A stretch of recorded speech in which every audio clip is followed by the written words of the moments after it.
I sent them a journal of American Doctors Society.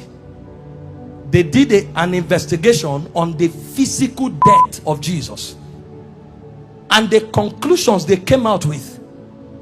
And I'll tell them to project the link on our handles. Go and download it and read it. These are not Christians. These are scholars. They decided to study the physical death of Jesus. What they came up with. I only came with the pictures to show you, to give you an idea. Show me the picture where they tied him to the stick to scourge him. The way they did it was they carried a fat tree, planted it, and locked your hand so that you can't shake. That means when they are scourging you, you can't turn. And they stripped you naked when they scourged you. The cane they used to whip you, they attach bones and metals to it. So anytime they wipe you, it pulled off your skin. There were records that said they whipped somebody like that and the thing tore the intestine and things came out. Somebody else was scourged like that. The whole back was peeled off. They saw bones. That's how the thing enters. They whip you and tear your skin. So every time they wipe you, if they pull it, your skin comes out. So that when they finish beating you, because of the volume of fluid you will lose, you will die of taste. If you don't die of heart failure. This is scourging. And the Romans don't flog 39. It's the Jews that flog 39. The Romans flog until they are tired. So the people beating you, they will beat you until they faint. When they finish scourging you like this, if life remains in you, then mercy spoke for you. After they scourged him, they now took him trekking with the cross for close to 1 kilometer to Golgotha. He lost so much weight that short journey he fell 3 times. He couldn't walk, and nobody will give him anything to drink.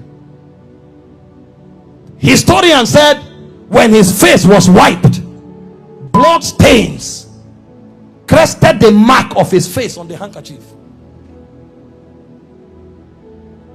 Everywhere was bleeding. Can I show you the scripture that described this punishment? Isaiah 52 verse 14. Give me the Passion Translation. When they finished beating Jesus, that alone would have been enough. See the way Isaiah 52 verse 14 described him after he was scourged. TPT, give me the Passion Translation. It said, just as many were abhorred. You know the word abhorred? The diction, who is an English person here? Huh? Highest level irritation. When you saw him, you are like, what is this? You couldn't describe it. It said many were abhorred at the sight of him, for so mad, you know the word mad, disfigured. So disfigured was his appearance, like an object of horror. When he came out of the scourging, if you saw him, you thought he was an object of horror. And he said he no longer looked like a man. They literally disfigured him, and they didn't stop there. They now gave him the cross, carried it, and went to Golgotha. Then they began crucifixion. In crucifixion, they nail you at your wrist, because the idea was for you to hang there until you suffocate. You know, the word excruciating didn't exist until the Romans started crucifying people, because the word excruciating comes from the word cruciating, and the word cruciate comes from crucifix. So it's excruciating is actually a pain you feel when you are crucified, because there's no pain in that class. When a man is crucified, his whole weight hangs on his wrist, and the only support he has are the nails on his toes.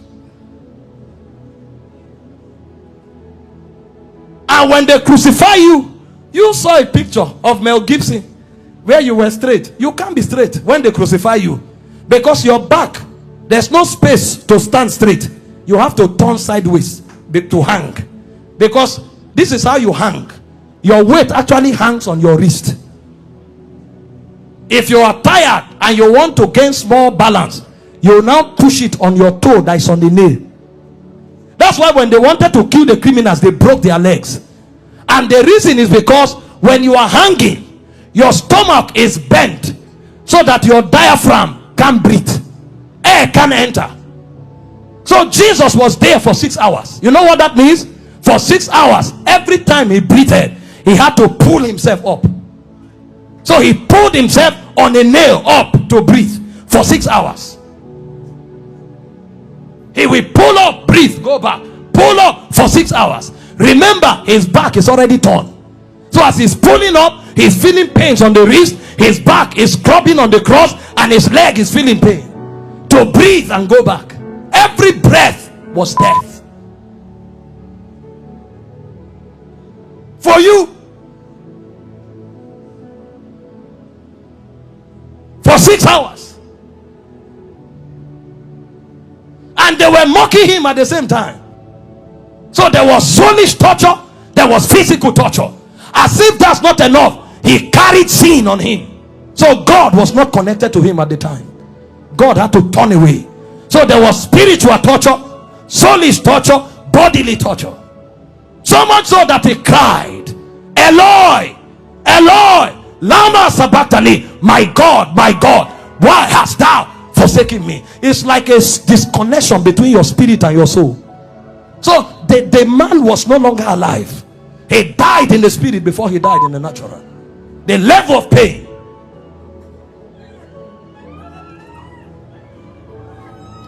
We don't know what was done for us. In 6 hours. Can you imagine? And guess what? His mother was there. Can you stand naked before your mother? This is the man that the mother saw do wonders. How come? Imagine when he looked at their faces. See what you'll be interpreting. Some are saying, why? How come? Why can't you do anything today? Then the Jewish people were mocking. Physician, heal yourself. Fake prophet, I thought you said you had miracles. Why don't you come down? The thieves that were on the cross, one was mocking him. So from everywhere. Meanwhile, all the sicknesses on earth were on him on the cross. You have cancer, you say it's painful. He had cancer, diabetes, hepatitis, all that day at the zenith, because he carried sickness, he carried sin, and he carried the reproach of God. You don't know the reproach of God until you go to hell. So for those 6 hours, he was in hellfire.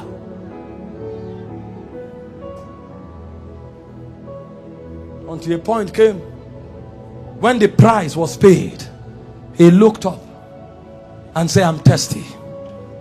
They gave him vinegar. He said, no, that's not what I'm looking for. I'm looking for the river that flows from the throne of God.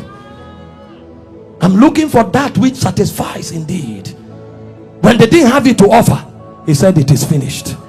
And he said, Father, unto you I commit my spirit. I commit. Because they couldn't kill him. They couldn't kill. No, you don't kill him. This commandment I've received from my Father.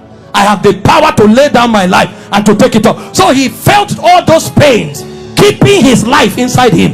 He had the choice to give up the ghost early. But if he gave up the ghost before the scourging, the sacrifice won't be complete. That's where it is more painful. He had the power to say, no, now I depart. But he kept his life and suffered the pain. From the scourging, to the shame, to the reproach, to the embarrassment, to the flogging, to the crucifixion, until he checked and saw that the sacrifice was complete. Because he had the choice of letting you go to hell, or of keeping you while he stays in hell. He chose to stay in hell.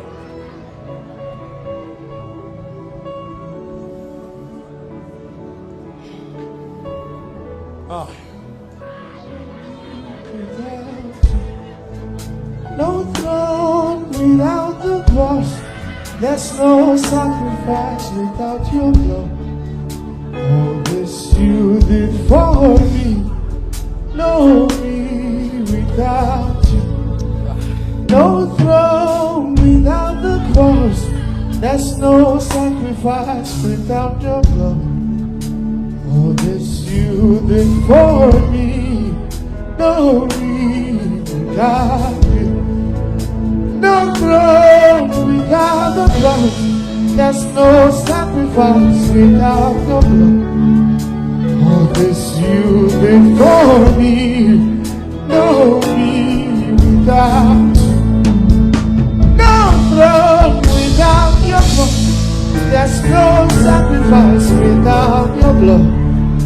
All this you did for me. No me without you. No throne without the cross. There's no sacrifice without your blood. All this you did for me. No me without you. No throne without the cross. There's no sacrifice without your blood. All this you did for me.